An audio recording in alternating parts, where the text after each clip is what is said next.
Indeed, the IMF has warned in the past about significant tax cuts for the UK economy. They do not feel that that is the right track for this economy at this stage. But let's see where the Chancellor will choose to go. We don't know at this stage how big these tax cuts could actually be. But I want to show you this chart. The Resolution Foundation came up with this chart of a sandwich to explain really what we can expect from the Chancellor later on today. And I'm pleased to say that I have Hannah Slaughter, senior economist from the Resolution Foundation, with me.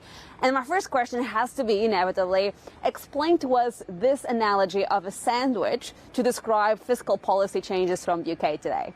Sure. So the sandwich is a bit of a metaphor to help people think about the tax cuts that are likely to happen today in the context of what's already happened and what's going to happen in the future. So maybe starting with what's happening today, if you imagine that's kind of the filling of the sandwich, so to speak. So we'll have to wait until 12:30 today to know exactly what's going to happen, but there's been lots of news in the media about probably a cut to national insurance of about 2p for every pound, and so that's kind of what Jeremy Hunt's likely to lead on as part of wanting to cut taxes ahead of the imminent election. But we really need to see that in the context of what's already happened and what's happening in the future. So that's kind of the two slices of bread, if you will. So thinking about the past, these tax cuts that are likely to happen today come in the context of tax rises that have already happened, about 20 billion's worth that have already happened. So that's largely in the form of freezing the thresholds at which people actually start to pay tax on their income, which